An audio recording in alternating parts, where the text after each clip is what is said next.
Le Classico approche et cette finale de Coupe du Roi sent la poudre.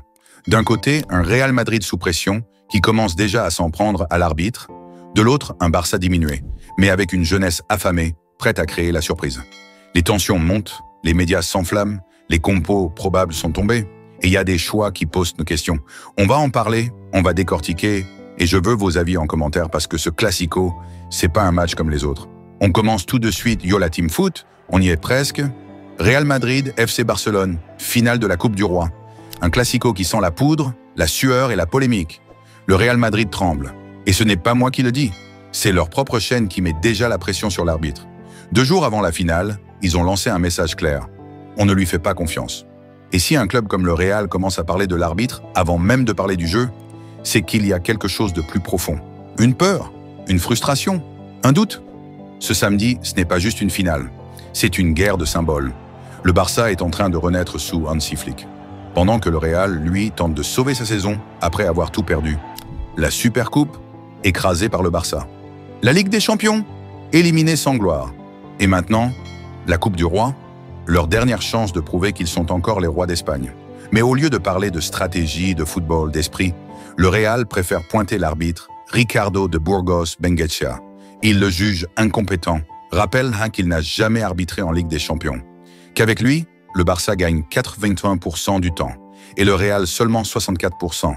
Mais dites-moi, c'est ça le football? Chercher des excuses avant même de jouer? Ou c'est juste une manœuvre? Pour détourner l'attention? Pour influencer? Manipuler? Faire peur? Et pendant ce temps, dans leur propre vestiaire, Vinicius est mis de côté.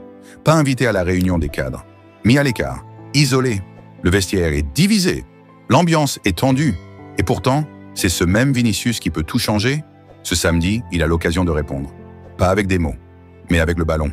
Barcelonais, madrilène, fan de foot, ce n'est pas juste un match, c'est un révélateur. Qui est prêt à se battre avec le cœur? Qui va tout donner, sans calcul, sans peur? Et surtout, qui aura le dernier mot sur la pelouse? Dites-moi en commentaire, est-ce que le Real Madrid a déjà peur du Barça? Est-ce que cette pression sur l'arbitre, c'est de la stratégie ou un aveu de faiblesse? Et surtout, qui va soulever la Coupe du Roi? Le Catalan Sport, c'est ici qu'on vit le foot avec passion et vérité.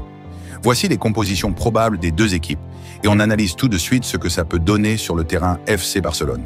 Jouera avec Szczęsny, Martin Cubarsí, Araujo, Koundé Pedri, De Jong, Gavi Rafinha, Dani Olmo, Lamine Yamal. Une 11 jeunes mais talentueux.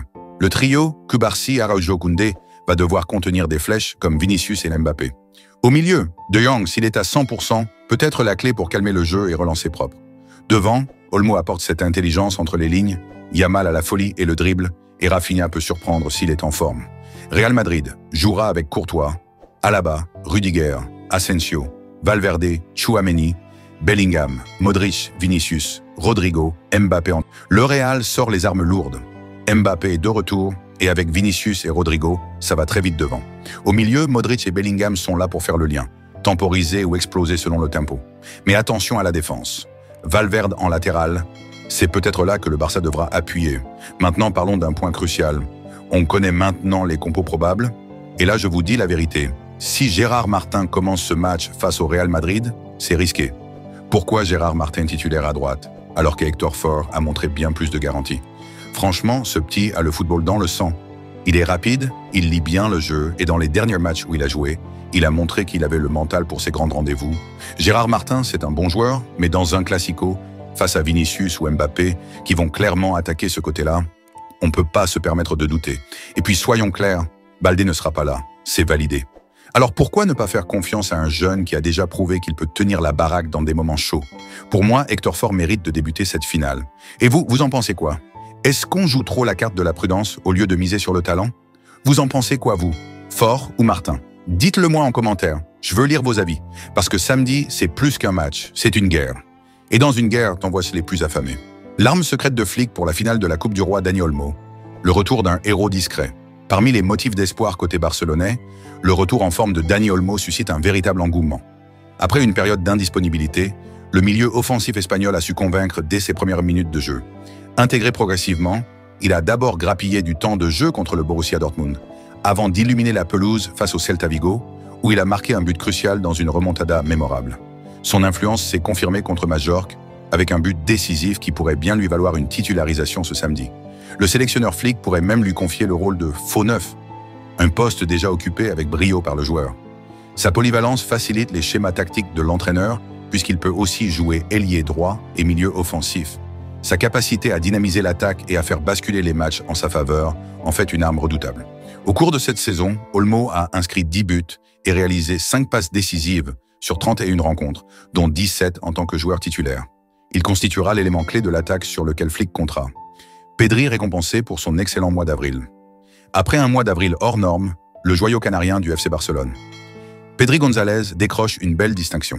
Pedri González, 22 ans, continue d'émerveiller le monde du football par son talent, son intelligence tactique et son incroyable maturité. Le mois d'avril a été un véritable chef-d'œuvre pour le jeune milieu de terrain qui a su conjuguer performances individuelles et résultats collectifs.